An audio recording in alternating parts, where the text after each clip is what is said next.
Hello, everyone, and welcome to Sharing with Shellshock, Episode 5, Cartoons and How They Impacted Us. That is our topic for this week, so good to see everyone. I'm ShellshockPrime, and I have two guests tonight.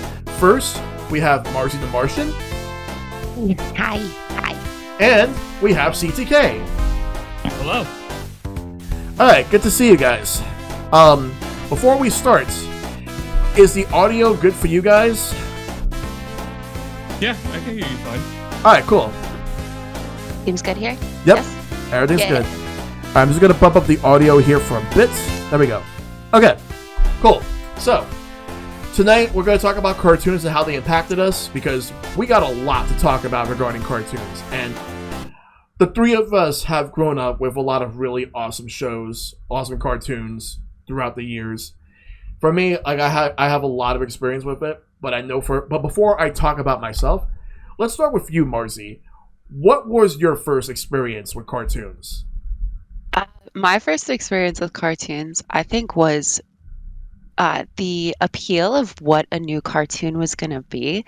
The first thing I definitely remember was getting pounded with Wild Thornberrys trailers. That was probably the earliest cartoon I caught from the beginning. And so before that, I don't even know if I had cable. I know we had Barney, some Sesame Street, some usual stuff like that. So I don't know if we even had TV before that, but I specifically remember getting trailers for the Wild Thornberrys and thinking, I have to be a part of this. Yep. I want to be a part of this fantasy land. Yep. All right, that's fair. What about you, CTK? Same question.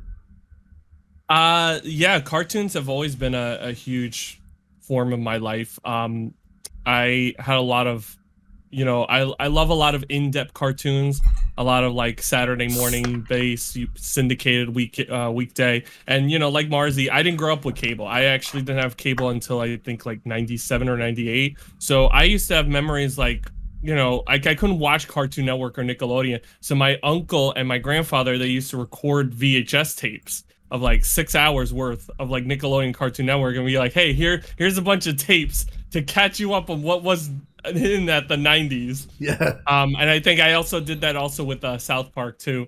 Yeah. But yeah, cartoons have always been a huge shape in my life because they very much resemble, something that represents my personality. I'm a very upbeat, happy-go-lucky guy, and it's just there's something feel good about them. It's like that when you can wake up in the morning and just see your favorite show and be like, hey, I'm gonna sit down with a bowl of cereal and just watch 2 hours of cartoons right before school or after school.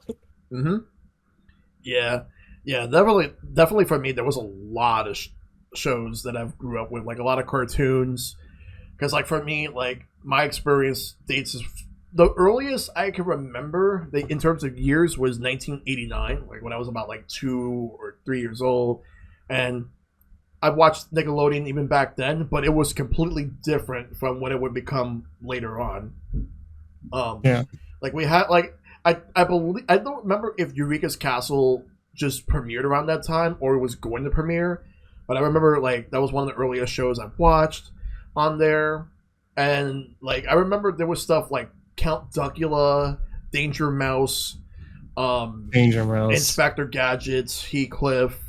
Those were some shows that were on there on the channel, as well as Looney Tunes, because there was Looney Tunes on Nickelodeon for so many years, which apparently started in 1988, but I remember it was always on there, except they had a different format in the first couple of years where they had some Looney Tunes cartoons, but then they also had there was a character that they used to have for Looney Tunes called Bosco that they used him for a while, and then they stopped using him around 92, I believe, because they ended up getting what they usually do is every few years they rotate some of the Looney Tunes cartoons out and replace them with other cartoons. They use different ones so to just keep it fresh so that it wouldn't always be the same thing. I watched a lot of that. Plus other channels. Back when I was a kid, there was syndication. They would have cartoons on weekdays, before going to school and after you come home from school. That's how I watched Muppet Babies. I've watched let's see what else. The Disney Afternoon, but the big one for me. This was also around the time that I actually got into Teenage Mutant Ninja Turtles, which is definitely something that means so much to me as a person. Those shows, like, because Cartoon Network did not exist until a few years later on, and Nickelodeon would get their own cartoons in a few years as well. But that, and also like Saturday morning cartoons, on like, because I was mostly watching NBC and CBS at first before I watched ABC, and then Fox came in later on. And then like Shad in the chat is just asking like, what is Teenage Mutant Ninja Turtles? It's just a school project gone wrong, basically. It was made as a parody of Daredevil, in a sense, made by two guys who worked in it in, I'm not sure, it was a garage or something. That's what it was. Yeah. Oh yeah, USA Network did have cartoons for a while. They did. You know, it's crazy because like a lot of these networks, they don't even acknowledge they did cartoons at one point. This was very much like it's like peak time when like everybody wanted to have their own kids network. It was like the in thing of like, hey, we got to have a two-hour block, and then we're like, we got to have a 2-hour block.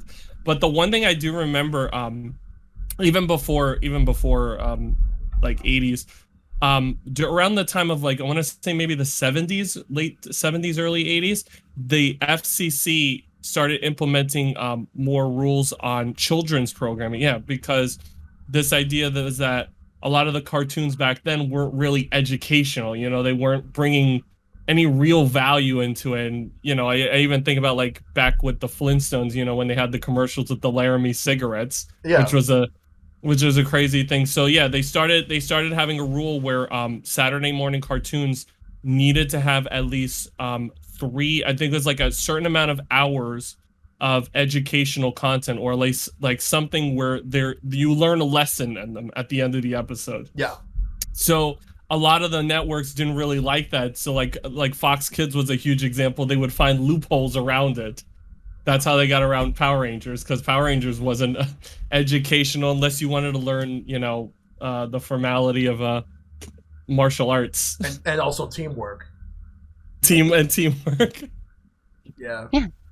And the history of multicultural TV adaptations. Exactly. You just got to figure out exactly where to go with that. Yeah. Yep. And like I remember like seeing all these commercials. Like I would see commercials of like cartoons, which, let's be real, a good portion of cartoons from like mostly from the 70s and going into the 80s, most of the cartoons were made specifically for one reason and one reason only: to sell toys. Mm-hmm. Even now they still do that. They still do that even now to this day. Yes. But I think it's just because, you know, like a lot of cartoons, it's just like, oh hey, this cool character has a weapon they're using, or they have a friend. I gotta have that friend as a toy. Exactly. You know? Or like, in some cases, like let's say Transformers, like there will be a character that has like there'll be like a new character that is introduced, or they have a new look. There's a toy coming out based off of that. And yeah, you know, I do remember there was one thing I do remember, and I'll talk about it in a little bit with Gargoyles. But Gargoyles, I remember they had an episode where Disney forced the writers to add a bike into the character, like actually driving a motorcycle, and like, but they're gargoyles, they fly, they don't need a motorcycle. What are they gonna do with it? So they're like, okay, we'll put it in for the toys. So the motorcycle shows up, first 5 minutes, explodes, never brought up ever again. Yep. Oh my gosh. Yeah. Bankroll. Yeah. So when it comes to earliest memories, earliest memories with cartoons, like what were some shows that, because I know you talked about the Wild Thornberrys, Marsy, Mm-hmm. but what were some other shows you were watching, like when you were growing up? Well, like, I've got this one memory that always sticks with me that I have to talk about, or I'm never going to get it out of my head. Yes. I don't know if anyone has ever seen base cartoon Doug. Yes. Episode must go out for a date with Patty Mayonnaise's family and is afraid of ordering liver and onions. I Yes. use this as an example all the time because I saw this episode repeated quite a few times. Doug was one of the first cartoons on Nickelodeon, and they would rerun this one all the time. They did. And I was convinced that my life is doomed. I am going to have to eat liver and onions. This is an issue that I will be facing. It reminds me of like quicksand and stuff like that. Like they really make you think when you're a kid, like quicksand is something you're going to encounter every single day in your life. So one of the things I really remember was enjoying the endless like possibility of I guess what you could do with animation. And the weirder it got, the more I liked it. My mom definitely was not into me watching early Nickelodeon, but I needed it. I think that like Ren and Stimpy, Rocko's Modern Life, Real Monsters, Cat Dog, all the way up to Invader Zim, I think when that got canceled in its second season, Mhm. and they never went weird again after that for fear of more loss of money. Yeah. I think I stick in that forbidden weird factor. I think that's where I fit in a lot. So everything from like liver and onions to them canceling Invader Zim is like the highlight of my childhood animated career. Yeah, like the liver and onions episode, like I remember that. But one thing I can tell you that I remember from Doug, and this is something I'll take away from the very first episode, which was the whole like bagging the nematode. Like, Yes. Yeah. I asked my Roger, it was like Roger like bets him that he could catch a nematode, right? I think I asked my parents one time, asking them like exactly what nematodes are. They don't even know what they are, but you wonder what they told me about instead. Since I'm Puerto Rican, they talked to me about this particular type of frog called the coqui frog, which Okay. which are frequented in Puerto Rico, and instead of the ribbit, you hear coqui coqui. So they talked to me about that. They had no idea what nematodes are because nematodes are not an actual thing unless turns out they actually are and I don't know about it. Didn't SpongeBob like write like I think at one point they wrote nematodes are people too. Well, it turns out they actually are real. So I'm actually going to highlight this one right here because Shad says this. Nematodes are a type of worm. So there you go. I think the nematodes are what come and suck up SpongeBob's house. Like when they shrink the pineapple, it's like a bus full of nematodes come and they just yeah. Yep. Yes. Oh my god. Yep. Well, there we go. Nematodes are officially a thing. Thanks, Shad. Thank you, Shad. But yeah, CTK, what are some other shows that you've actually watched when you were growing up? So the thing with me, like with my my mom and my dad, they always exposed me to early television, always stuff before my time. Like I'm not even talking like little before my time. I'm talking like decades before my time, 50s, 60s, 70s. So I used to watch a lot of Flintstones, Scooby-Doo. I would watch cartoons from their time. And, you know, I always got an appreciation for, oh, hey, that was the thing when they were kids. And, you know, now I'm seeing what's my thing when, as a kid myself. I think one of like the earliest memories for me, and well, what I'll try to talk about later also on, also one of my favorite all-time favorite shows, The Simpsons. The Simpsons I watched when I was like, I think like 2 or 3 years old. And the funny thing is I didn't even know it was a cartoon. I didn't know about it. I just remember like my brothers had like Burger King toys of The Simpsons, and I would just play with them, and I just have them like, I don't remember, I just have like Bart Pile Drive Homer, and I'm like, you know, I'm not understanding what the hell these characters are from. And then I just remember like looking at the TV and I see like the cartoon, and it's just kind of like, oh my god, this exists. And I'm just like, I'm like glued to the television every day, 5 days a week, watching cartoons. That was the same also with Arthur for me, because I was a huge Arthur fan for the books. And I was also watching I watched the show when it was on PBS day one. I think it was like September 1996. I don't remember the exact date. It was at like 6:30 in the morning or 7:30 in the morning, and I was sitting there watching like, this is the greatest cartoon ever. I'm learning a lot, like, and it's, you know, it's just you. I think it was just because the 90s was kind of like that transitional period of cartoons. You know, we were going a lot from like, let's have the usual repetitive, like, save the day, learn a lesson, forget about it next episode, you know, and it was kind of shifting away from that into like a little more, oh, hey, let's do a little more edgy stuff. Let's go a little bit more extreme. Let's go a little bit more in depth of things. And, you know, for kids, we don't really get the context of that stuff because it's just like, we're just seeing like, oh, hey, it's an episode. You know, an episode is just like every other episode. But like when you get older, you learn to appreciate that a lot more. Mm-hmm. Yep.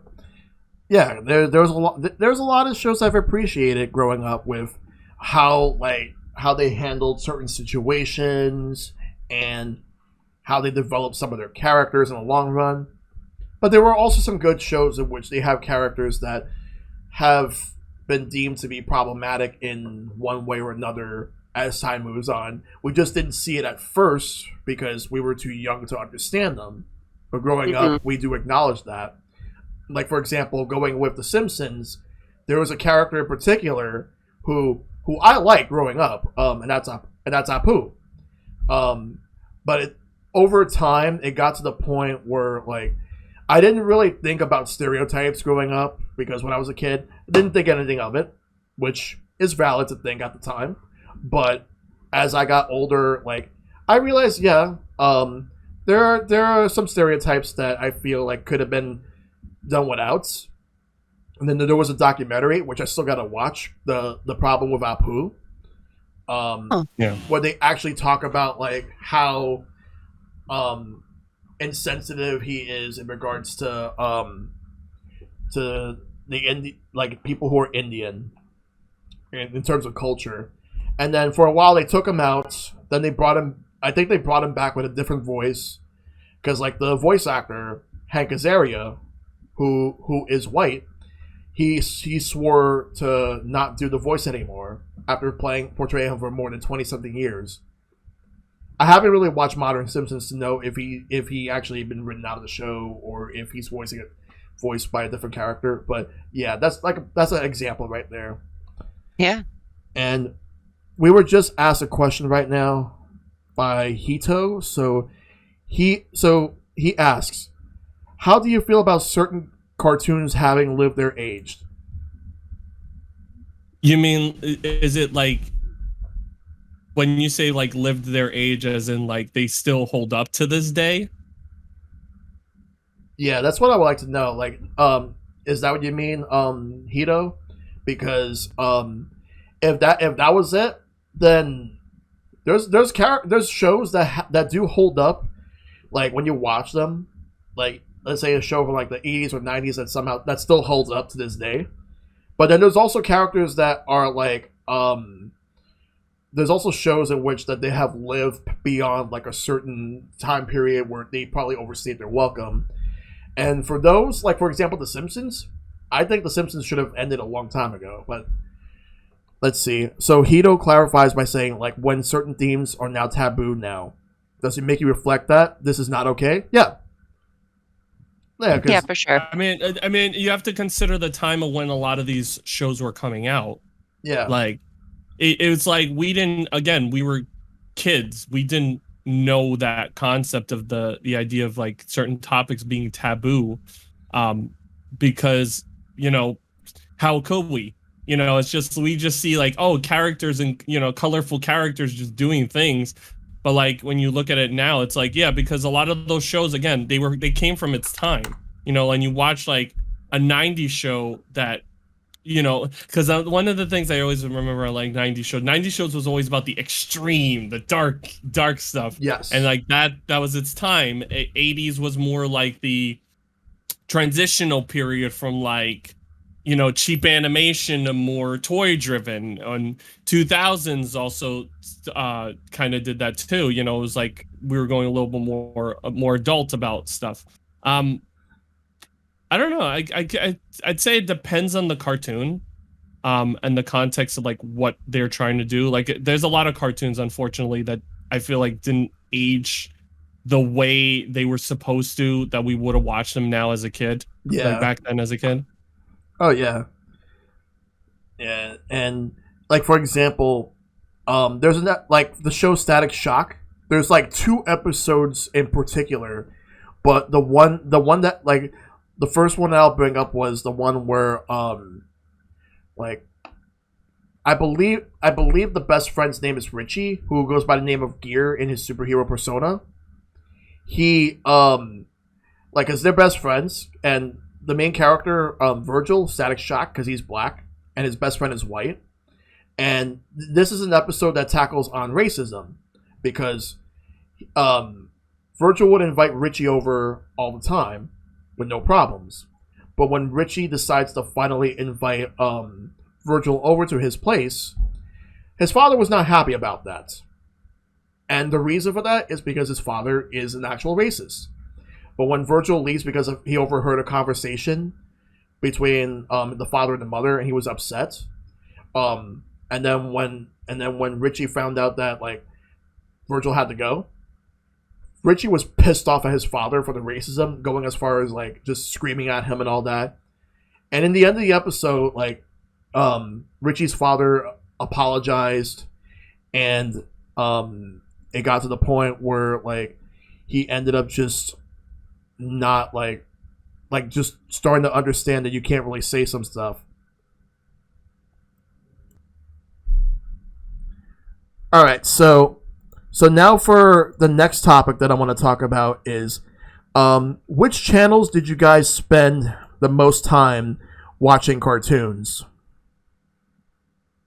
I'm definitely the Nickelodeon kid for sure. Like I said, I had that like forbidden weird factor. I feel like they were always, trying to reach for that next level of what was appropriate.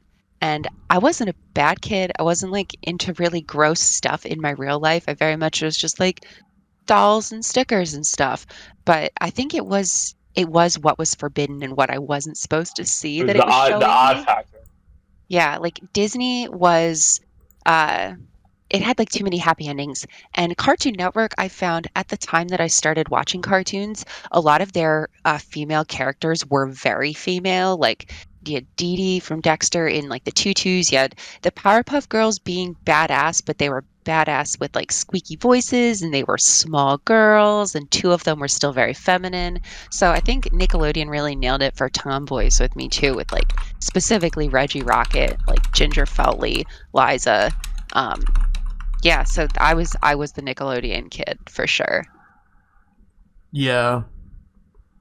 What about you, CTK? It's either between I guess Fox Kids WB, and I want to say Cartoon Network, but like I mean, because Nickelodeon, a lot of the Nickelodeon stuff, like I didn't get to watch until later on. But yeah, Nickelodeon always had that. They've always been more or less like the prankster type older brother, like the weird one. But like a lot of odd shows, and they embraced it. Cartoon Network was started, more or less like by the book, and then as it started, like Nickelodeon started to embrace the weird stuff. Disney goes back and forth. Mm-hmm. For me, like I said, with Kids WB, those like Batman, Animaniacs, Power Rangers, Kids WB with it's just shows right now. They had their own. They had Beyond, Spectacular Spider-Man. A lot of, I guess you could say a lot of like more action-driven shows back then. And then I guess as I got older, I started to enjoy the more mature stuff. And then Nickelodeon just became my heart and soul with Disney and Cartoon Network, kind of all 3 together. Yeah. Yeah, because like Cartoon Network for me, the first time I got it was like back in '94 when I switched cable providers, because we actually had a provider that I don't think exists anymore, called Wireless Cable, and their mascot was a potato. I don't. That sounds like it fits the very much their style. Yes. I don't know if they exist anymore because we switched in 1994 because my parents found a better deal. We ended up going with a company called Cablevision, which is now Optimum. Oh my gosh, Yes. you're still there. I'm so sorry. I've been with them for so many years, and this is how I actually got Cartoon Network. I still have them, unfortunately, too. Yeah, that's why my internet is down right now. Yeah. But yeah. So Cartoon Network was a channel that I got into, but at the time, they mostly had reruns of shows from the 60s, 70s, and 80s, and early 90s, as well as all the Tom and Jerry stuff, all the Looney Tunes from like the 30s up until like 1948. Because like Ted Turner, because Ted Turner, when he made Cartoon Network, I think it's just because they didn't have the budget for making cartoons. They just it's like they had all this like excess cartoon reruns. They're like, so what do we do with it? Yeah, make a Cartoon Network. And he made it a 24/7 network dedicated to cartoons. But before Cartoon Network was a thing, some of those cartoons that he had, they were on two channels. They were on TBS and TNT. People don't remember that they had cartoons, but they did. Yep, TBS. Yes, and I remember. They had cartoons even like a few years after Cartoon Network was a thing too. But what they were trying to do, like, was around like 93 or so, and a little bit afterwards, was mostly use those cartoon blocks as a way to promote Cartoon Network, so that kids can get their parents to get Cartoon Network. Which, that's always a thing that they would do. Someone always. Well, because it was always like it was like the premium cable channel. It's like, hey, can we get this cool channel? You might have to pay like an extra $5 a month, but I get 24 hours access to cartoons anytime I want. I won't have to bother you. Yeah, and you just make like. I mean, you know what always reminds me of, like, you remember like those Nickelodeon magazine cartoon the commercials where they would have the kids like try to give like a full demonstration to their parents. Hey, get this for me.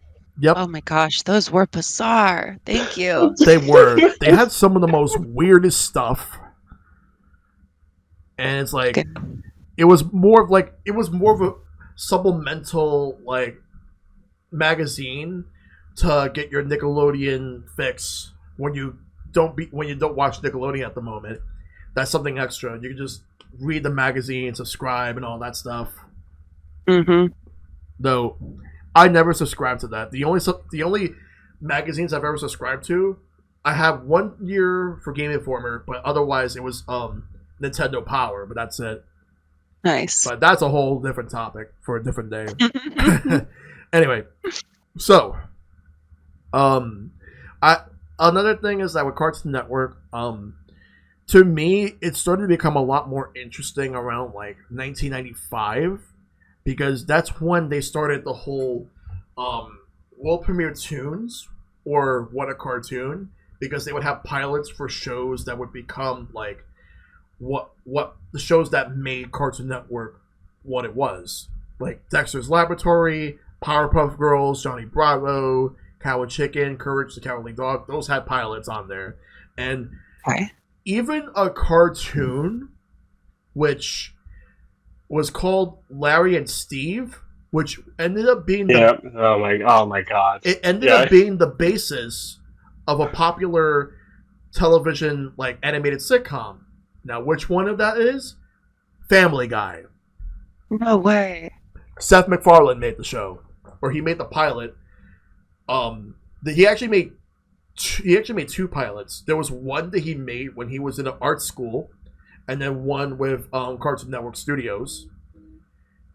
And then the Cartoon Network Studios is the one that aired on TV back in 1996. And he was also working on other shows. Like he he was an animator in Dexter's Laboratory, Cowboy Chicken, and Johnny Bravo before he ended up doing Family Guy. Wow, I would not have guessed that. I've never even thought to really look into his line of work. Yep. I mean, a lot of the people who worked on the shows nowadays. I mean, usually they had to start somewhere, and somewhere was during those early cartoons. It's kind of like more or less they were getting their foot in the door. Yep. And a lot of them also took years to like. I found out like even like back in the day, like Phineas and Ferb, that show aired in 2007 Yeah. on Disney Channel, but it actually took almost like 10-15 years to get networks to be convinced, oh hey, this is a good show. Exactly. Because they didn't buy it at the time. So yeah, it's like a lot of them usually get their starting foot. It's just crazy that it's like we didn't think about the time like back when Family Guy and a lot of these shows were starting. Like our parents were just like, oh, this is just like a cartoon like all the other cartoons. We don't need to worry about it. Yeah. So but yeah, like, but for me, when it comes to cartoons that I remember growing up with, going back to that topic real quick, I'll say this. Obviously, like I already mentioned Ninja Turtles, but like you have stuff like Tiny Toon Adventures, you have Animaniacs, Batman the Animated Series, Spider-Man, X-Men, but for me, like, and also all the Nicktoon stuff, Cartoon Network, but there was one show in particular that I randomly found by flipping through channels, and I went on Fox, and this show ended up being a show that just defined a lot of my own personal thinking forever. It just changed me. And guess what show is it? The Simpsons. Oh, sensible. The Simpsons means so much to me, or at least not the newer ones, but the older ones that I grew up with. I mean, yeah.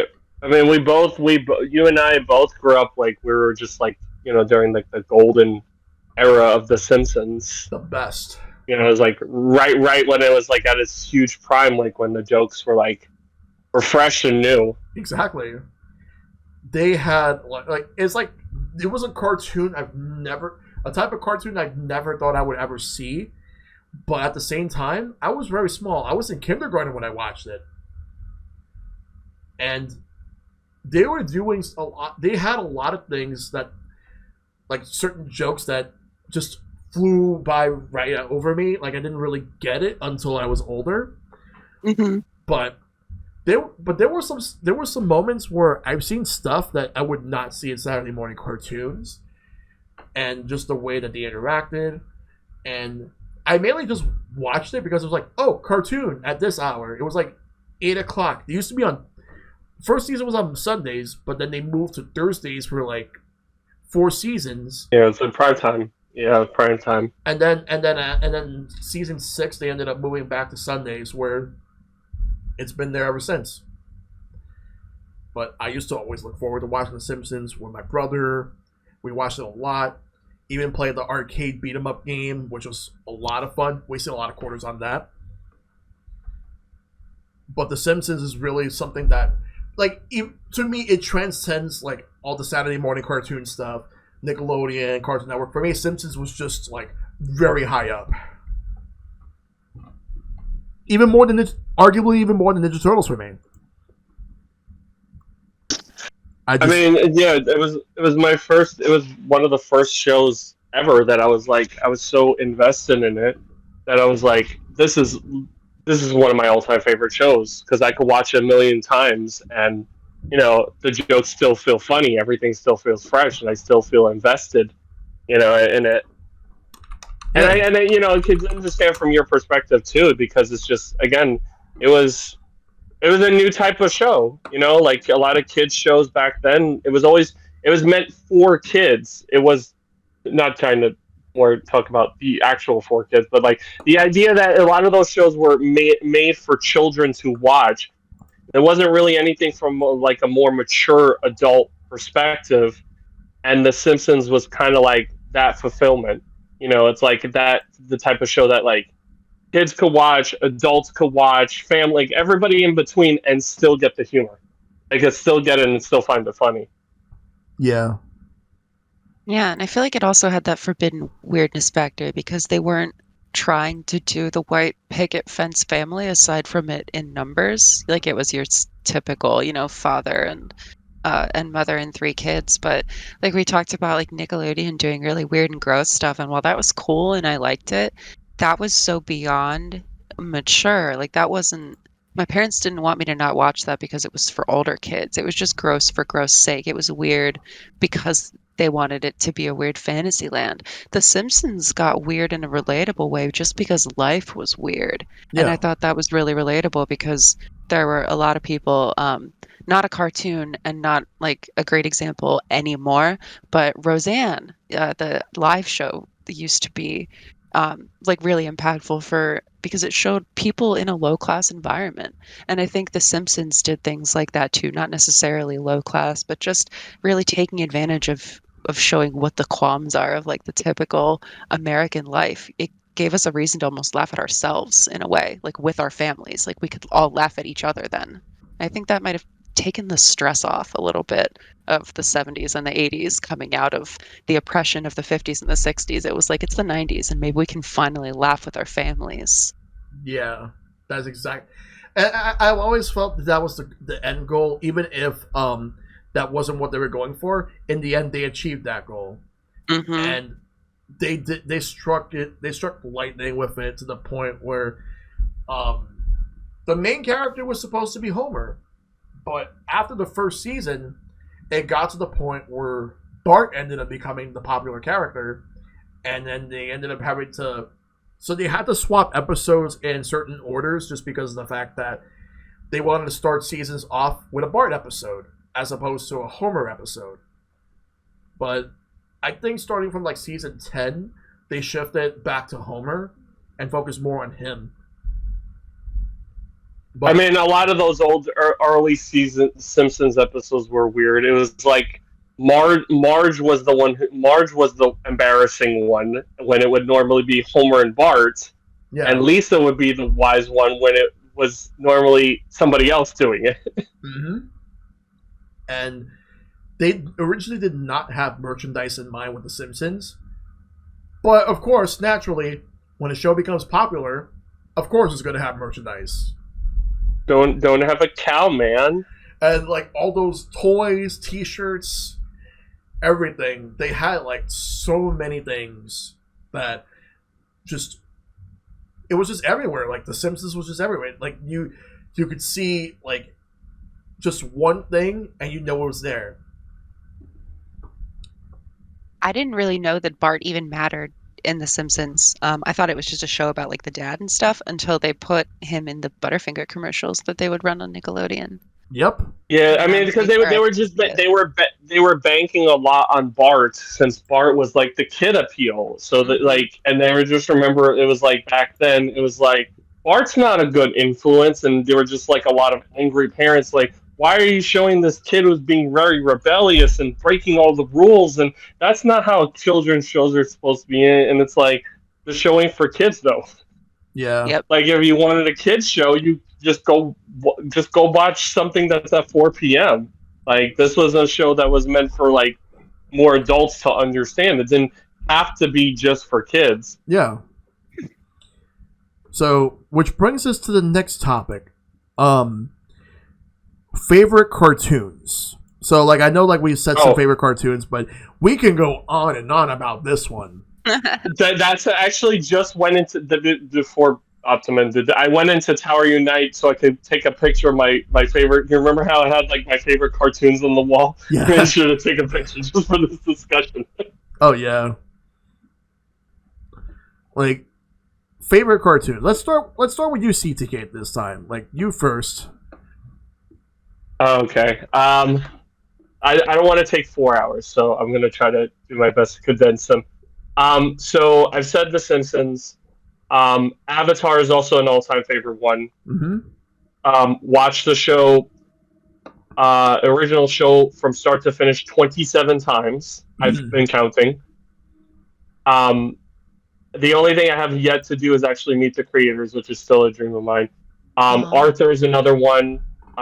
Watched everything of Arthur, followed the show all the way to the end, even watched the last episode when it aired on PBS. The Tick, because The Tick was a very odd, unusual show.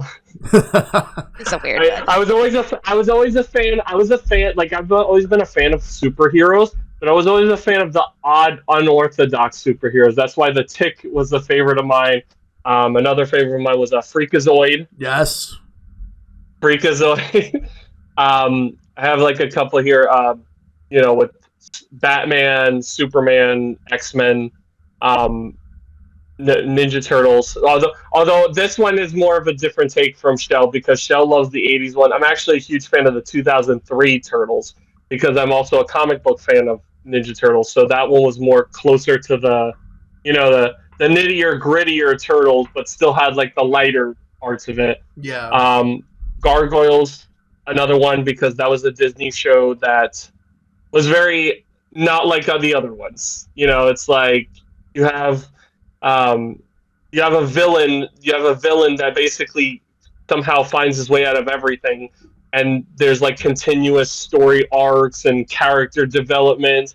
And even Gargoyles, I'm believing there was at one point it actually had a banned episode on the show, because one of the characters, he accidentally grabbed a gun from Alicia, who was one of the human characters.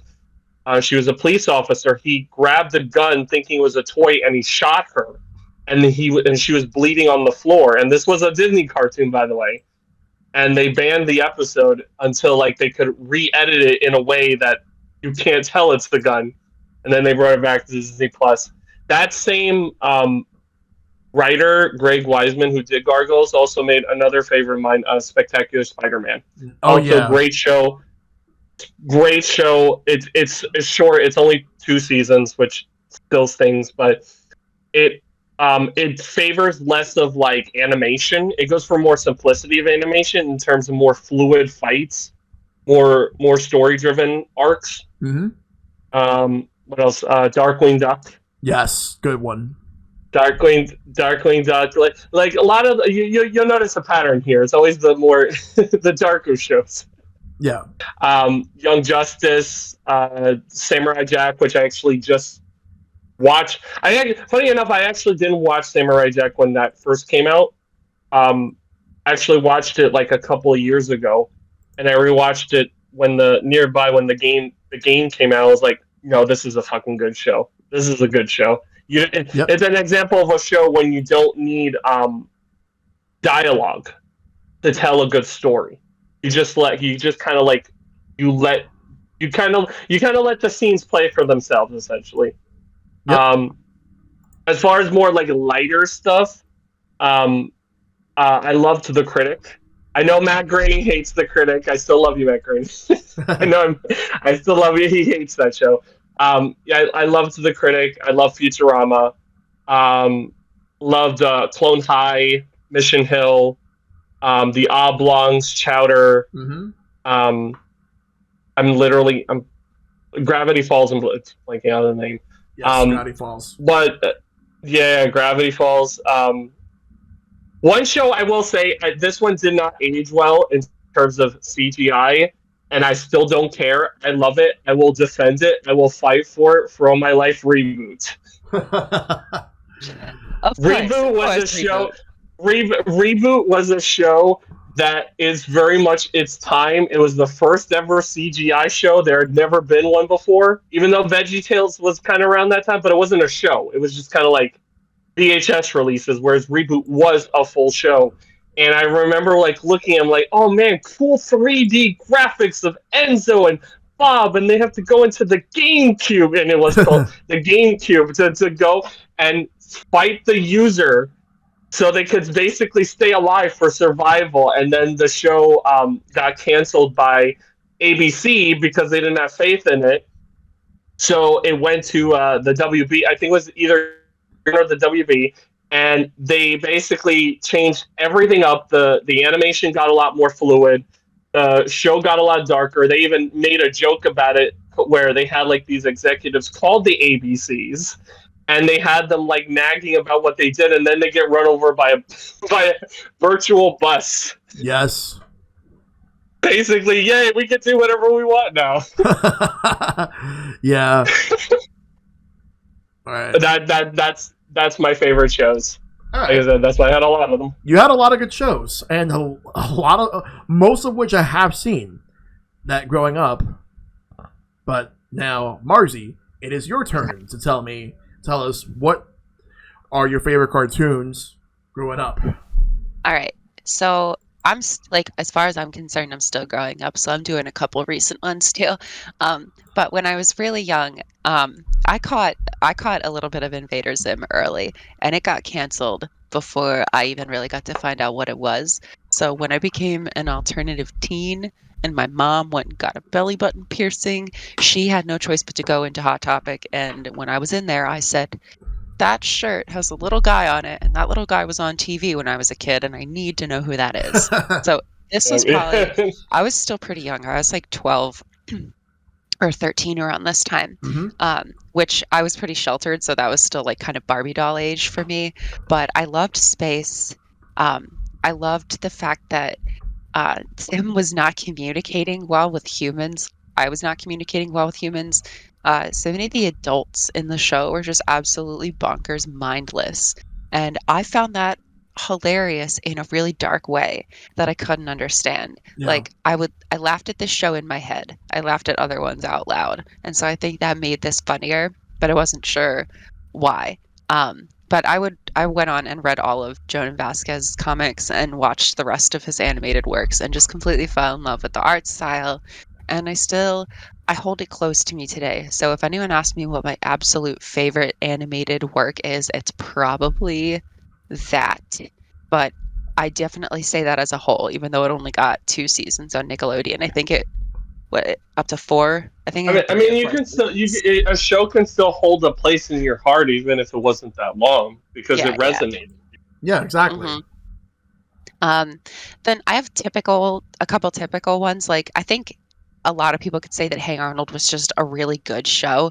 It's my favorite because of how much it held up. There was character depth, there was mature storytelling from the perspective of a semi-neglected child, again, who was just in the middle of is it Brooklyn? It's somewhere near.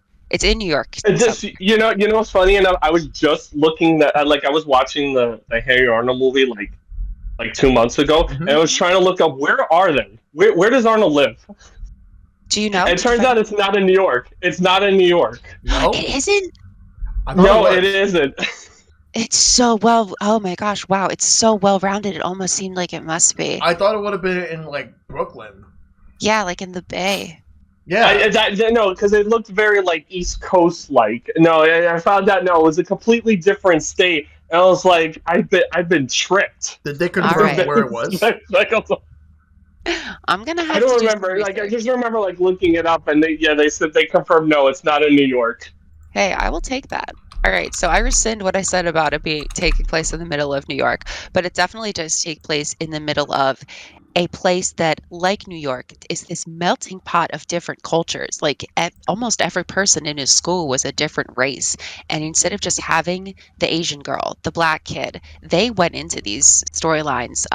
They talked about poverty. They talked about, wealth issues. They talked about parent loss. They talked about the creepy old guy down the street and why he might not be so creepy.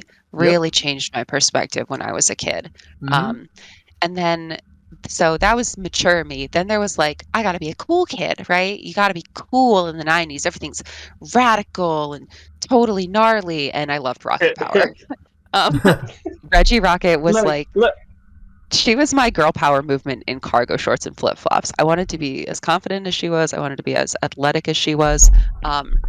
There was a really interesting fact that I always bring up in short, and that was that she had the point of view of a girl whose father pretty much kind of neglected her and didn't know how to care for her interests because she was a girl, unless she was acting like the girl they expected her to be. So it had this 3-way thing where it's like she was kind of bullied by the brothers because she was a girl, and she couldn't do this much stuff because she was a girl. But if she would act like a girly girl when she would wear a dress and heels and not be on a skateboard, then they would kind of start treating her more normal. And so that was a really interesting juxtaposition into what I was being told when I was acting like a tomboy when I was a kid. So I vibed with Reggie a lot. And then moving out of Nickelodeon, because I rarely do that, I really like the Proud Family. I can't speak a lot on its creation, but I've seen so many interviews and opinion pieces, not only from the people who wrote it and were involved with the creation at the time, but also from other like minorities who were affected. I think the show had one white girl. She was nerdy and she had red hair. She was Zoe. Yeah, quite Zoe. literally, yeah, the redheaded stepchild Yep. in a way. And it was really healthy for me, even though I didn't exactly digest it at the time. It was really healthy for me to see a show where I was the minority. Like I'm white. That's what it is. And so to have Penny Proud and her whole family, Black culture, an uncle that was into like 70s jive, and then which I wouldn't have known until later, but you have La Cienega Boulevardis, who when I was young I was like, oh, she's also just Black, but she wasn't Black. She was very Spanish, Latino, yeah. coded Latina. So that was really another important representation. That I had a friend who was the only Latina in my fourth grade class, and it didn't make me feel more connected to her, but it made me realize that she had a different perspective and that I should probably connect with her perspective as well. And so that was more important than I realized at the time when I was a kid. And so from there on out, I pretty much stayed watching things until I got fun again. I stayed watching things that were really well-rounded. I really liked She-Ra and the Princesses of Power. Again, just more like it's got your gay representation. It's happiness and rainbows and magic with strife. It's kind of just like a Princess D&D campaign. I didn't think I was going to like it, and I ended up loving it. That always makes me happy. I always like to talk about OKKO, retro future real life superheroes who work in a bodega, just setting good examples, looking up to having good ideals, learning from self growth, having love across all spectrums. There's LGBT representation, there's non binary and agender characters. They even got approved for a female identified bisexual and lesbian kiss. There's 2 gay marriages. I didn't expect these things going into this show, where the main character is a self-identified fatherless mommy's boy who is between the age of 6 and 11, which is like kind of the joke, is that he never says how old he actually is. And it's a squishy show. It's like maybe like 10 to 15-minute episodes, and every single one could find a way to make me cry, be it through nostalgia, having a moment of self-realization, or just even sometimes just realizing that things aren't going to be as good as they could be if you're living in this fantasy bodega land. And so to top it off, Gravity Falls. I always forget to mention it, but Gravity Falls for me is the 3-course meal and dessert. It's the whole cake. The Alex Hirsch, I think, is the creator. Alex Hirsch. He clearly had an idea. He made it happen. I feel like I am watching a real person like write out their childhood story. The amount of work that went into putting like the codes and the hints into it was really fun. The storytelling was really smart and mature. And I thought even the filler episodes were really cute. It is one that I've shared with multiple friends and will always go back and watch. Same here. Yeah, Gravity Falls. I'll end on that. Yeah, Gravity Falls. Like the best thing about the show, like in addition to how they tell their stories, how they develop all the characters within about 40 so episodes. I'm glad that the show actually got to end in its own terms, as opposed to shows being forced to end because of the executives, or they just cut the show off. Like, just having an ending the way that it did which I don't want to say it because I want people to watch the show. If they haven't, they really got to watch the show. I will say you got to actually watch the show. Overall. It's a very inverted example because the show was only supposed to have one season, and then it was like, then it blew up. And it was like, wow, people actually enjoy this show. They enjoy everything it's got going for. They enjoy like the idea of a story, and that there's like interconnected with everything going on in the camp, and Disney, wanted. I know, because like Disney, they were trying to like negotiate for multiple seasons because they were like, hey, we want to keep this going. And I think the creator didn't want that. He was just kind of like, oh, this is going to be a one and done thing. And I forgot, it's like one of the actors was the one to convince him to do a second season, which would be the close off. Yes. And I remember even then, like, I think Disney knew that it's like, oh, we know this show's going to have to end at some point, so let's stretch out that season as long as we can. Because once we don't have it anymore, that's it. Originally, like, so the thing about it is that the second half of season 2 feels like a completely different season. Like, if there was like a season 3, it kind of feels different from all like the first 10 episodes of season 2. Like, season 1 feels connected from start to finish. It's just season 2 just doesn't. Like, it feels completely different. It was like an after season because it wasn't, like it wasn't supposed to have a second season. Yeah, it was just meant to be one and done. And that was it. I would not be shocked if there were episodes that were planned but were either turned into something else or they just scrapped it. But as far as other shows growing up, like that, in general, like overall, that I think are my favorites, I will say that I absolutely loved Rocko's Modern Life.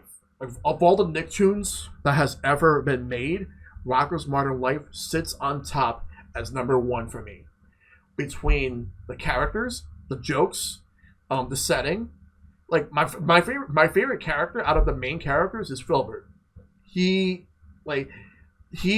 was always a character who was very timid and tended to be like the more reserved. Sometimes I get a little bit angry, but there are other times where it's like he just wants to. He just thinks that sometimes that Heifer tends to focus more on whatever stupidity Heifer does at the time, or he tries to get Rocko to do some of the stuff that he wants to do, but he means well. He's a good friend. He has a wife and 4 children. He's actually a pretty decent father. But we don't really get to see him as a parent much because his 4 children were born in the last season.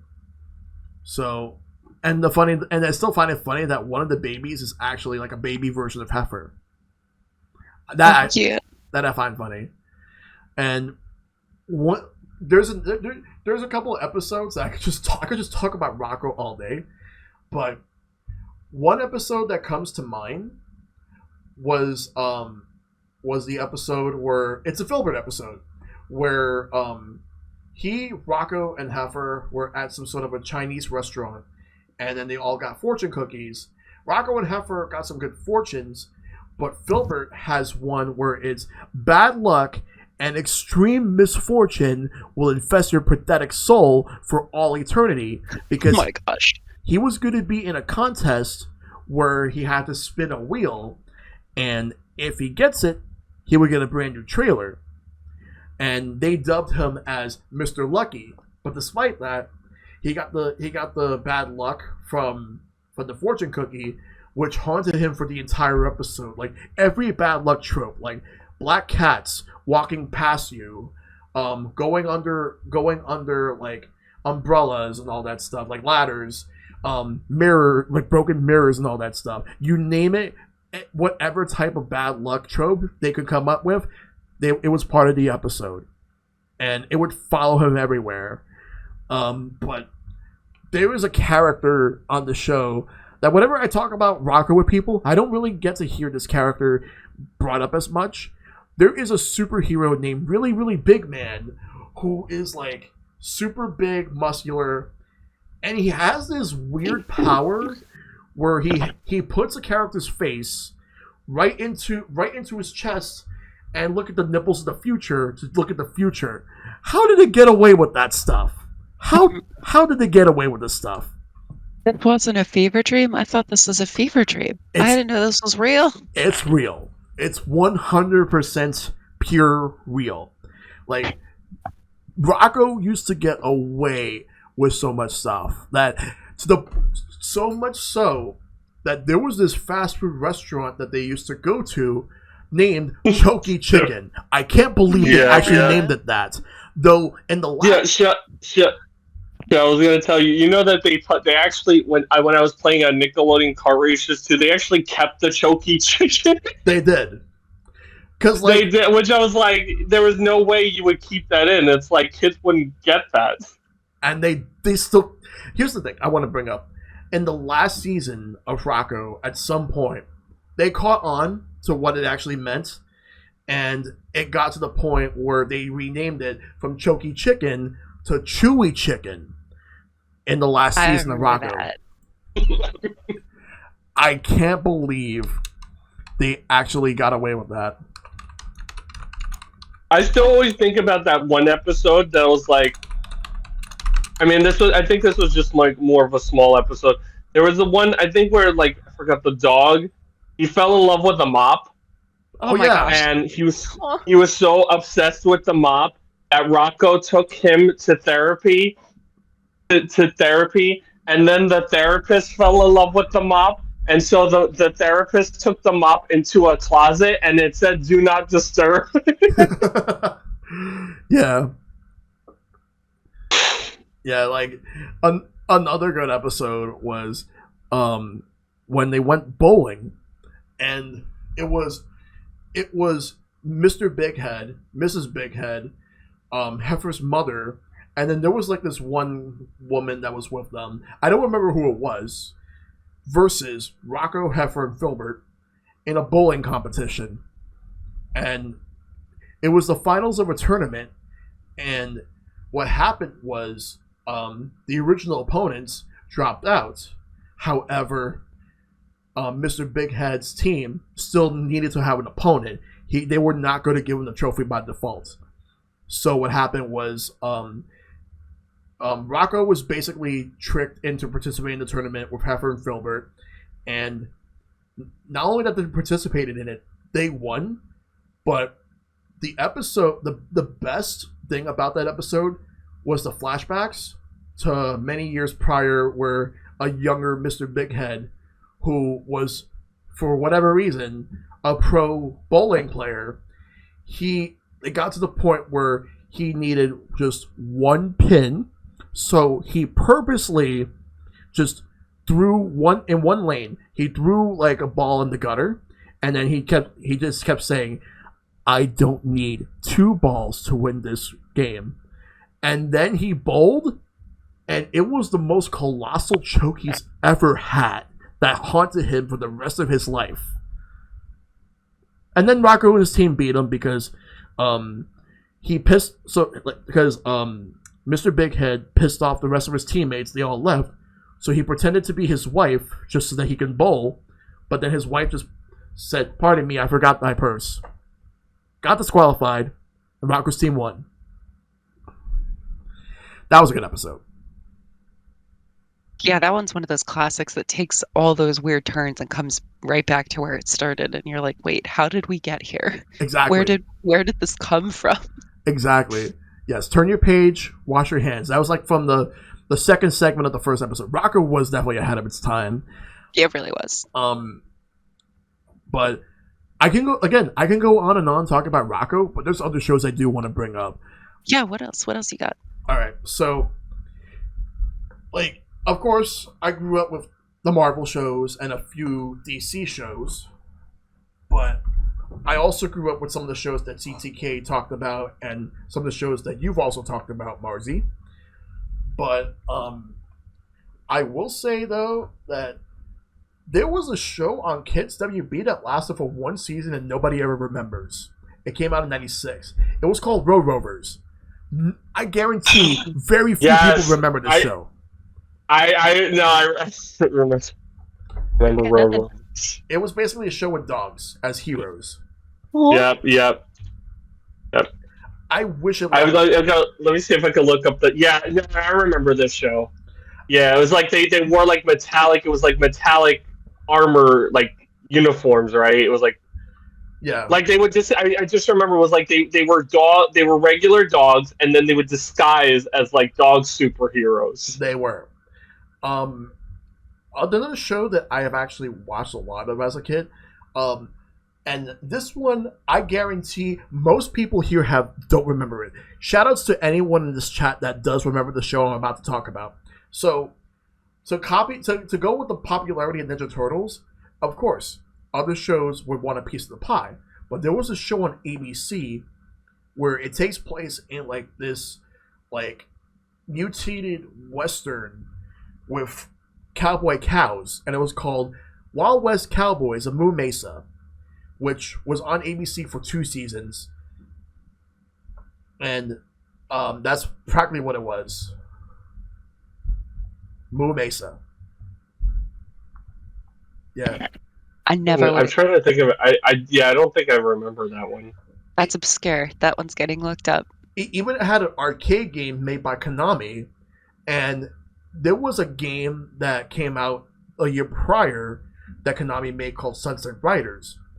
Wild West Cowboys of Moon Mesa, the arcade game, feels like a sequel, but the show itself, I watched it, and I actually loved it. Not as much as Ninja Turtles, but I actually enjoyed it. But not many people remember it because it wasn't a show that a lot of people remember. But it was a show I enjoyed.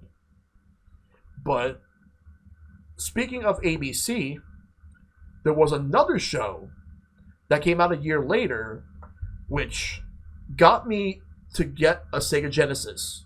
Actually, there were 2 shows around the same time. And it's based on a certain blue hedgehog. You got The Adventures of Sonic the Hedgehog, which was on weekdays from Monday through Friday.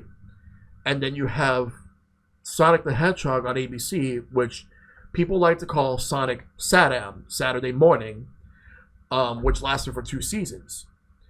And both of those shows are what got me to get a Sega Genesis before getting a Super Nintendo growing up. And that's practically how I actually got into Sonic.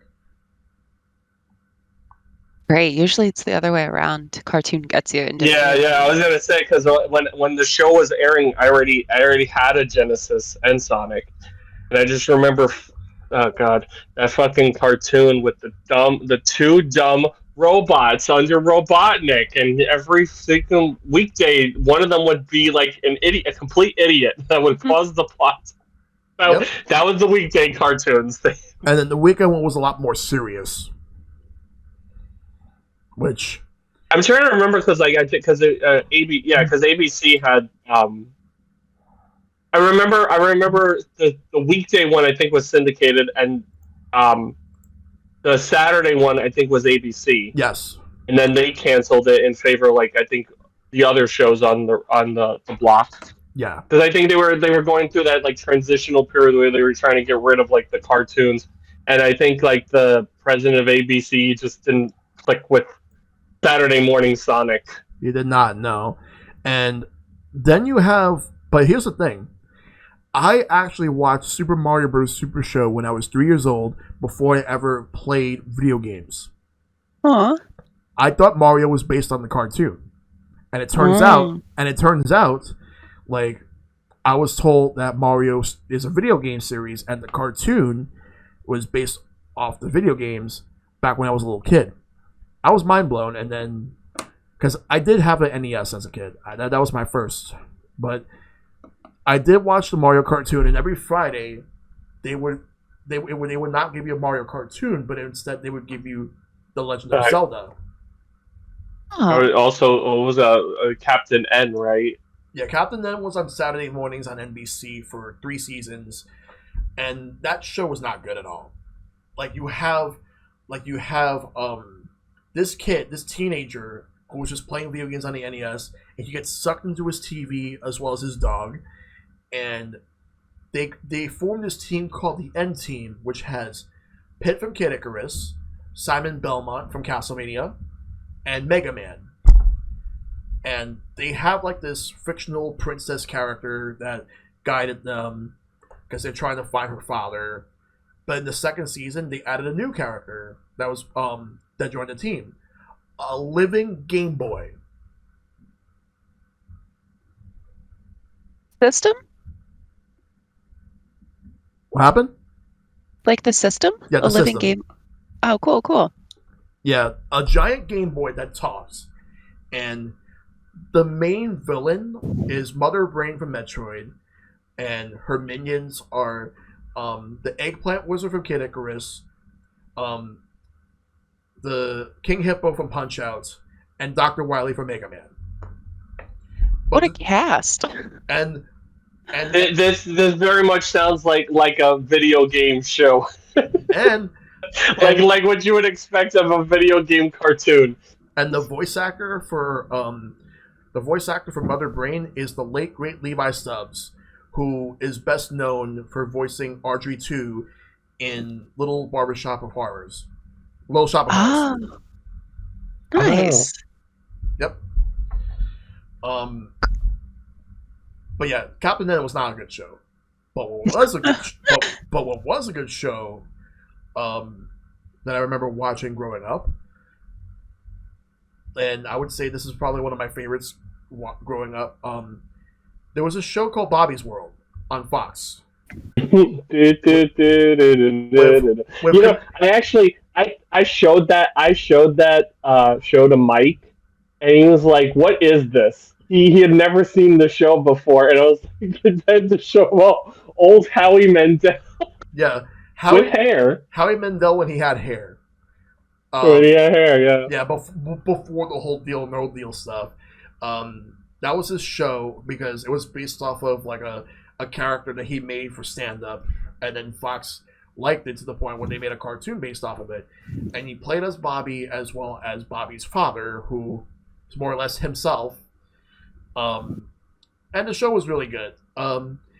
It's simple. Just remember the mom was always going, "Oh, you can take care of things, don't you know?" The mother came from SNL because she had two characters. She had the stereotypical Minnesota woman and the Valley Girl, which both of those characters on the show, because the daughter is like the Valley Girl, which the same voice actress who came from SNL.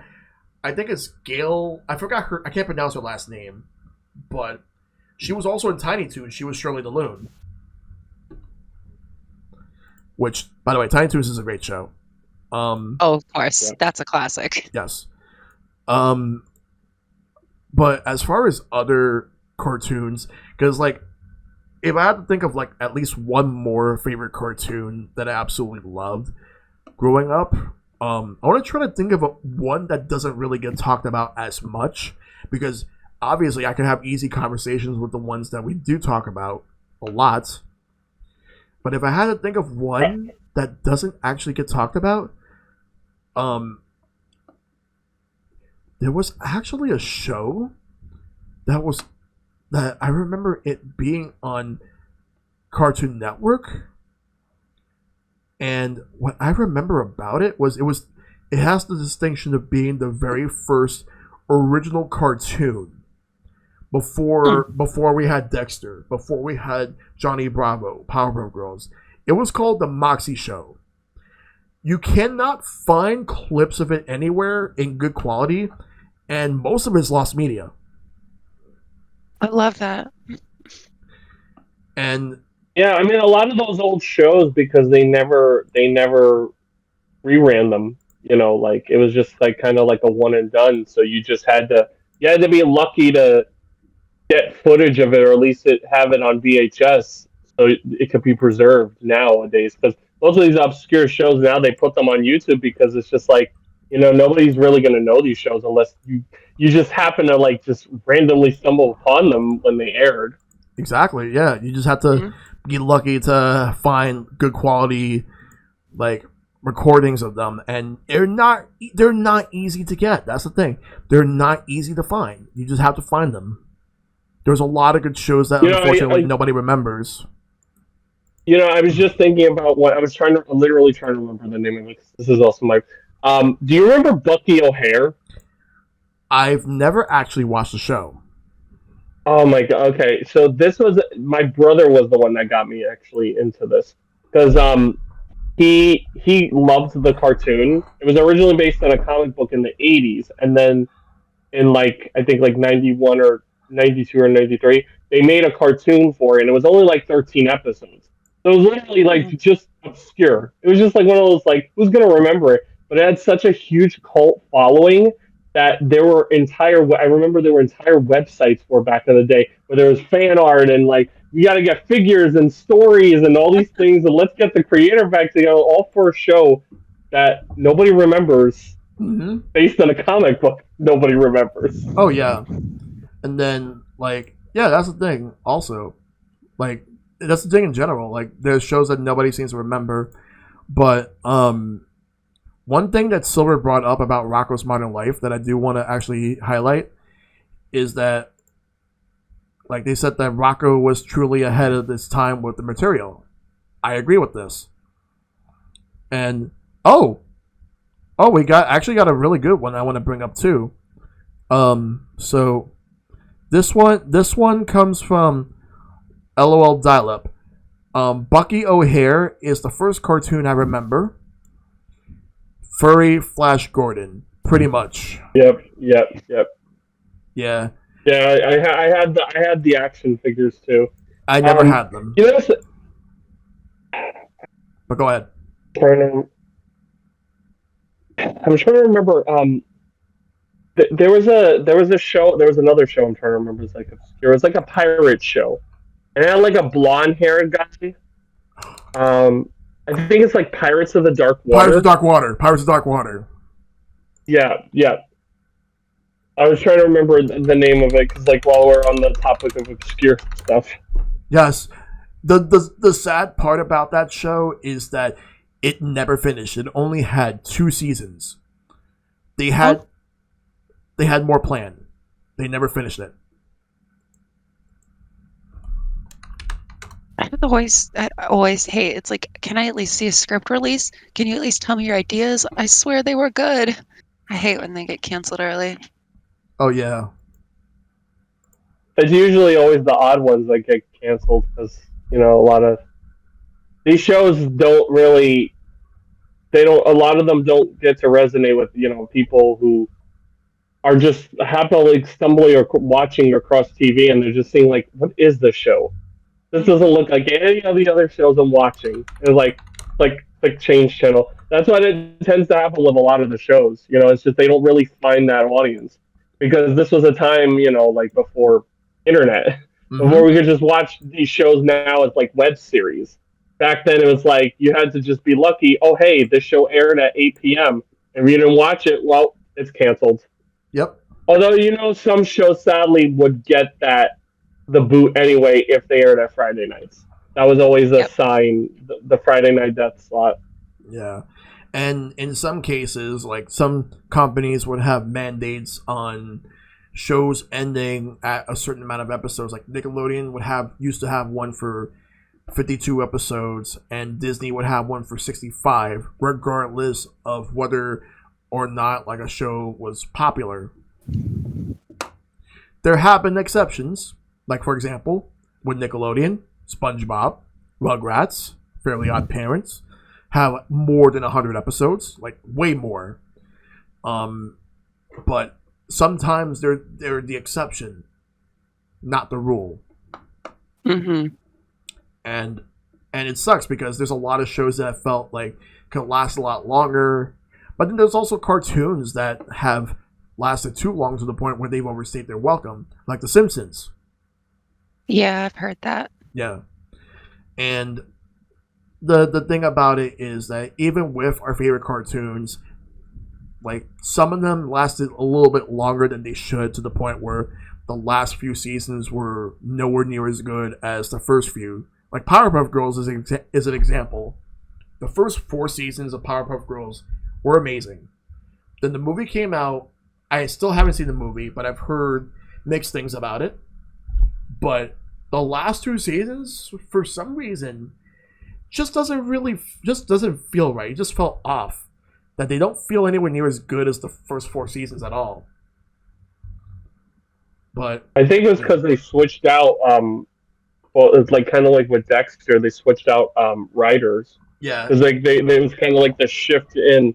I did watch the movie. The movie, unfortunately, I feel like honestly the movie was decent. I think just the problem was I don't think it was a good introduction, because that's what the movie was supposed to be. It was meant to be like, oh hey, let's bring a more mainstream audience, but it's like this movie was too dark for people who had never seen Powerpuff Girls or had seen the show, and then like Warner Brothers pretty much never promoted it. Only Cartoon Network and Adult Swim did, yeah, and it like bombed. That's why like all the other Cartoon Network shows I know, like there was the Ed and Eddie movie was supposed to be in theaters. Samurai Jack was supposed to be in theaters. They all got canceled in favor of TV stuff.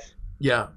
And then it's like you have Adult Swim, which when that came out, and that was home to a lot of cartoons that were more for an older audience.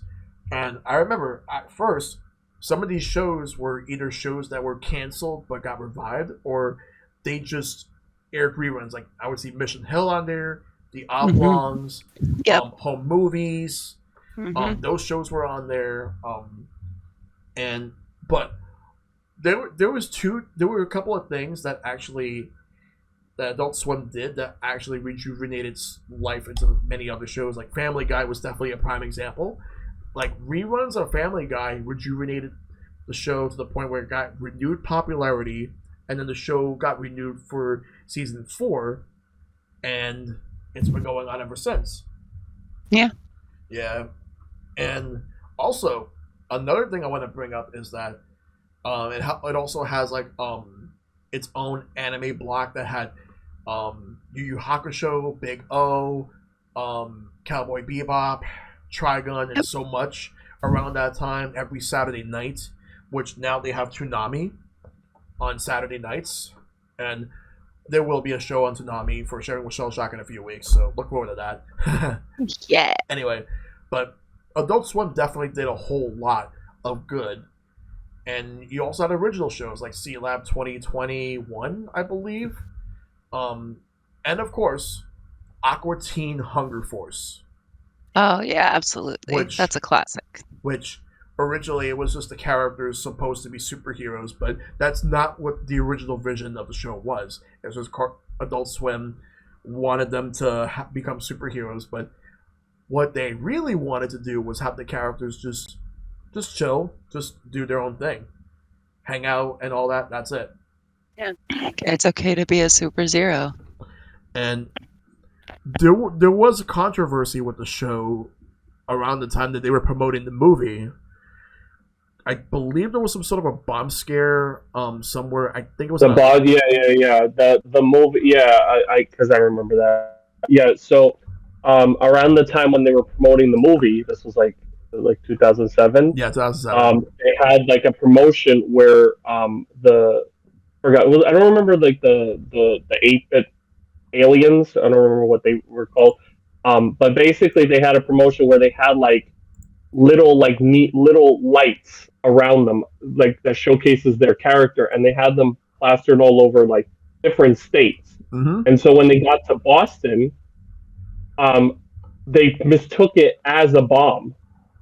So they literally freaked. So everybody like stopped what they were doing because they were like, "Oh shit, there's a bomb in Boston!" Like we're looking at like, and it wasn't, I think, until like one of the police officers noticed, "Wait, that's a character from Aqua Teen Hunger Force," and that was like one of the biggest, I guess, fuck ups of Cartoon Network. That not only did I know the state of Boston, they fined pretty much Cartoon Network. But also the president of Cartoon Network, he left entirely. Yeah. Because of it. That's what actually incidentally led to CN Real, because the next president did that. Oh yeah, that was dark times right there. Yeah. Yeah. What happened to just hiding Bill Cipher in the woods? Just kidding. I know that came after. Yeah. No, but Bill Cipher would probably have just send the president of Cartoon Network at the time somewhere, but I don't know where. But yeah, but Alternate dimensions. Alternate dimensions, indeed. You just never know exactly where they're gonna go or what they're gonna do and what they're capable of. But yeah, as far as other favorite shows in general, like we all have a lot of favorite shows that we grew up watching over the past like so many years. But we were just asked a question right now, which I'm going to highlight this. Excuse me. So for cartoons that feature actors as themselves, how did you handle that with no frame of reference as a child, and does it affect your perception of them today? This is from LOL Dial-Up. Well, alright, we'll see how we can handle that question. Okay, so, for cartoons that feature actors as themselves,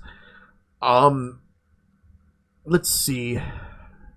What's an example, I guess? Like when you say like that feature actors as themselves, do you mean like they're playing themselves as the character, or is it like a cameo, or like a full-fledged role? Because I don't know a lot of shows that really did that. Because I know, like, I have an example. There was a Fox Kids show called Life with Louie, which oh my god, which was Louie Anderson. Louie Anderson, like you have like a young version of him, and he also played his father in the show. Like I didn't watch all the episodes of it. But what I did see of it, I liked it. I enjoyed it. But that was definitely an example. And how does it? I think what they're meaning is like the cartoon forms of themselves. Mm-hmm. Like I guess like what you said, like with Louie and even in Bobby's world. I mean, even at that age, a lot of children know because you see the actual actor. Usually, they have the actor on screen, being like, "Oh, hey, this is a younger me. This is the cartoon me. Say hi to young cartoon me," and like they'll interact. Like it's nothing. I don't think it would change the perception. Kids know that like it's a cartoon. Yeah, they know that they're not dumb about it. But I don't think there's a lot of shows that really do that now. No, I can't think of any like really like good examples that stick out in my mind. But because I personally didn't watch a lot of shows like that, but I feel like didn't The Simpsons do cameos a lot? From actors? Yeah, no, they've always had like celebrity cameos. Yeah. I think like if I saw someone and thought they were a cartoon character and not a real person, then that might change my perception of them once I find out that they're real and that it's not just like, that's an actual guy. That wasn't just from the cartoon. Yeah. And yes, you brought up a show that I actually do remember. Yes, Camp Candy, which had the late great comedian John Candy as a camp counselor, lasted for 4 seasons. It was pretty decent, but I'm now reminded of another show that lasted 1 season in the final year that NBC did cartoons. There was a show called Wish Kid, which stars Macaulay Culkin, because at the time, this was when Macaulay Culkin was like at his peak, when he was popular, coming off of Home Alone. Mm-hmm. And the show was about him, and he had this magical baseball glove where he could make a wish and it would come true. It didn't last more than a season. But there was this cartoon company called Deke. And they were known for making a lot of cheap animated shows that were based off of like toys, comic strips, or real life characters. Like for example, they've made an MC Hammer cartoon, and it was not good. Poor MC Hammer, bad cartoon representation, undeserved. Yeah, I don't think a lot of these people who are involved in the cartoons are like, hey, make the best cartoon version of me you can. But don't put me in it. don't put me in like outer space with like some brand new wacky cast I have to meet and maybe through the power of friendship I learned along the way. Yep. But there was a cartoon that I do remember, and it was based off a comedian and his own sketches that he had. He had his own show. So there was an actor named Bob Einstein who was on Parks and Recreations. Huh. But before that, he was actually famous for because he's a comedian. He was famous for a character that he came up with called Super Dave, which was a parody of like Evel Knievel doing all those stunts. And the joke was supposed to be that he's about to do a stunt and he fails horribly. And those comedy skits were meant for adults. Guess what? There was a cartoon for kids based off of it called Super Dave. Oh. Super Dave Daredevil for Hire. It lasted a season, and that show was on Fox Kids. So what happened was the fact that they had the show, and he had like a sidekick who was Asian American, and they pulled the show because of a stereotype, like the Japanese stereotype, the accent, and all that stuff. Which I remember watching. I rewatched the show, looking back just to see how it held up. Like that. Not great. They did try to change it up a bit, but you could still hear it, and I'm like, yeah, not good. It's still not good.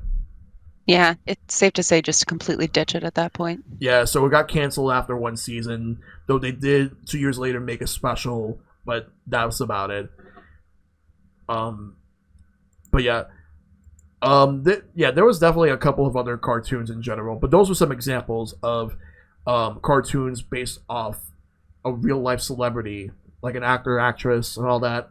Yeah, that's a good thinker, though. I'm going to keep that question in my back pocket in case I think of more. Yeah. But yeah, so now we'll go to the last topic, and this is the main one: how cartoons have impacted us. So, Marsy, we'll start with you. How did cartoons impact you as a person?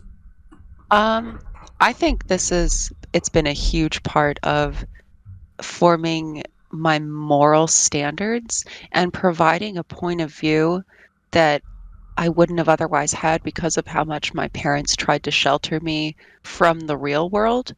And like, yeah, there are bad things in the real world, but there are real life experiences that writers are adding into cartoons for a reason.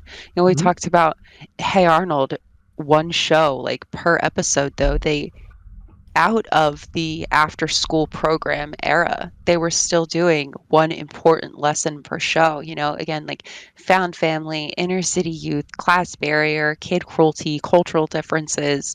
And they were doing it in really sensitive and interesting and engaging ways.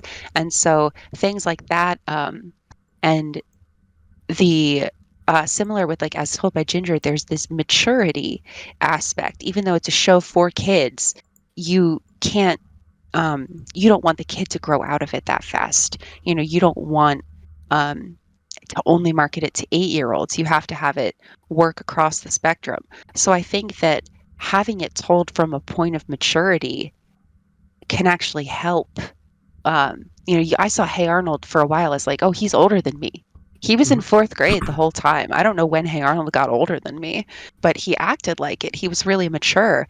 Ginger Feltley, I couldn't tell you when she entered high school in her journey across her show, because she always had this kind of mature, and I don't even mean mature like, oh, we're growing up and we're grown-ups.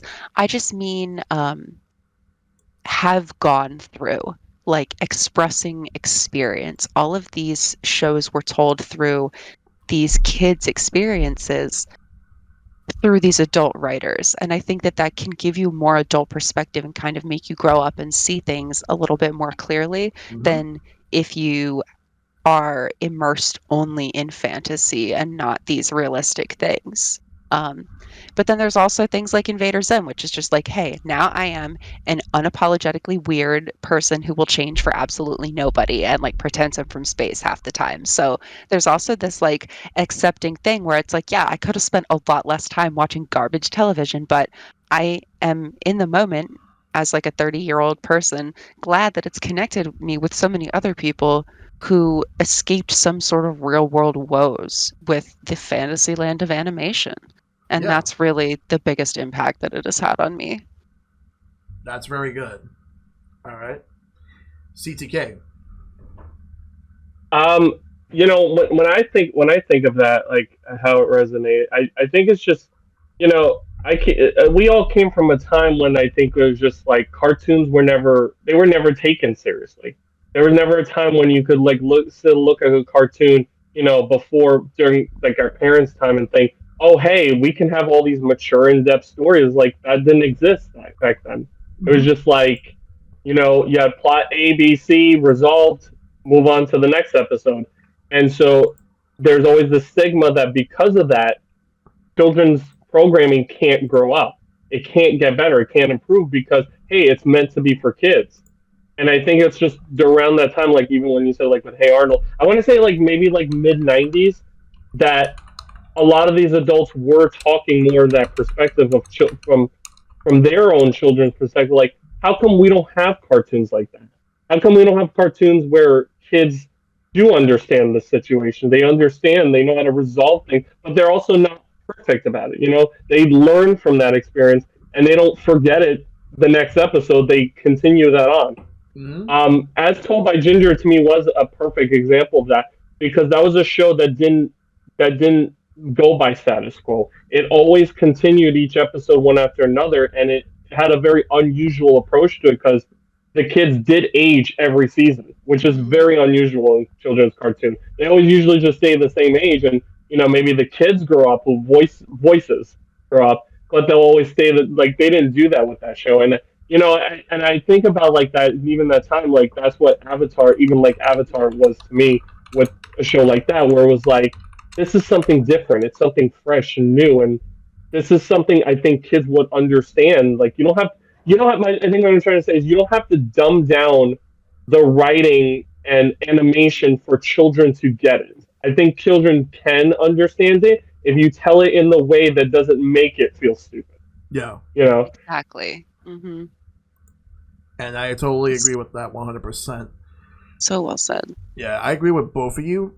And to add to all of this, for me, in regards to how cartoons have impacted me as a person, because growing up, being exposed to all these cartoons throughout the years, and I've seen the weird. I've seen cartoons that were very serious that taught you lessons, and then I grew up with stuff like Ren and Stimpy, with all the over the top, grotesque, like fart jokes, all the random close ups. Like, all those close ups SpongeBob had? It started with Ren and Stimpy.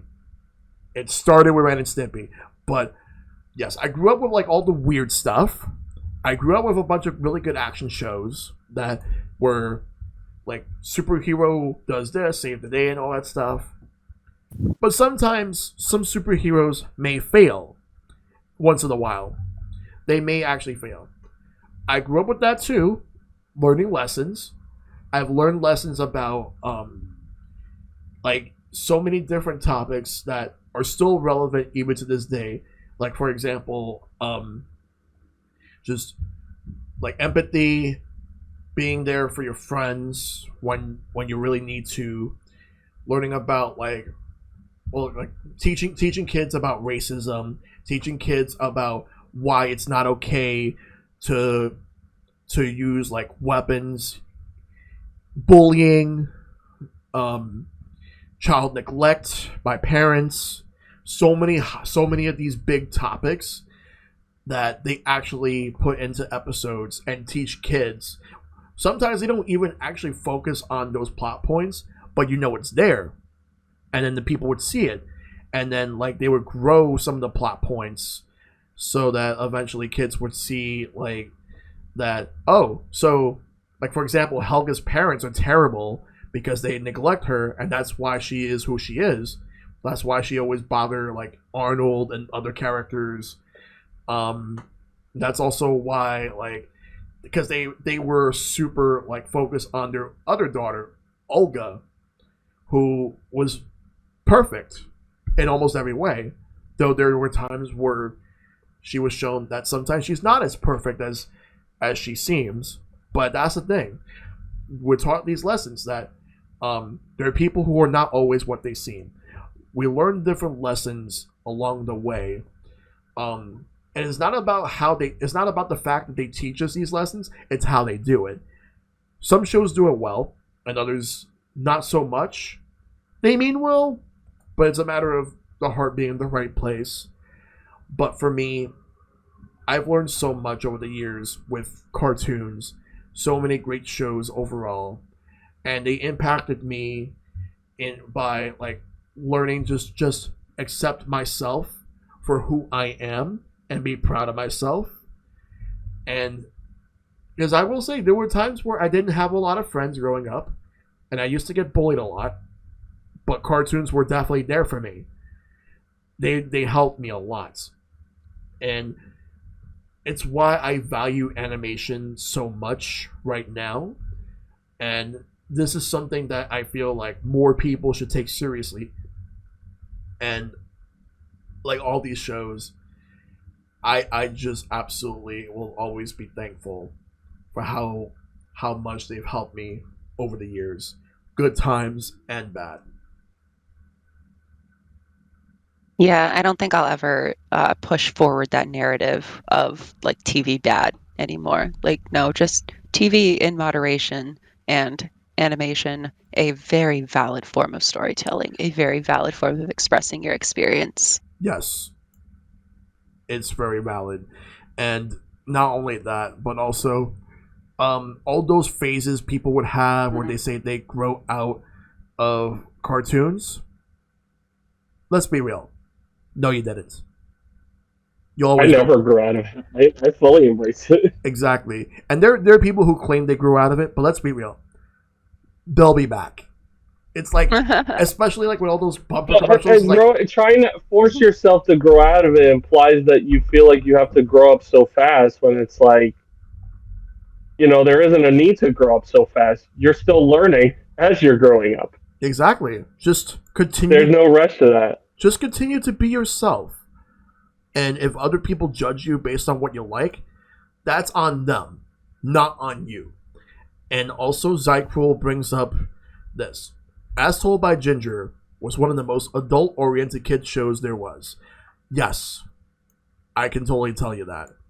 It's a shame that the last few seasons, like Nickelodeon, basically just banished it to Nicktoons, so I never got a chance to finish a lot of it. But what I did see, they didn't even finish. They didn't even finish airing it on Nicktoons. I actually, back in the day when I wanted to watch the whole show, I had to basically watch like a UK Nickelodeon copy. That's how I got to finish the show. Yeah.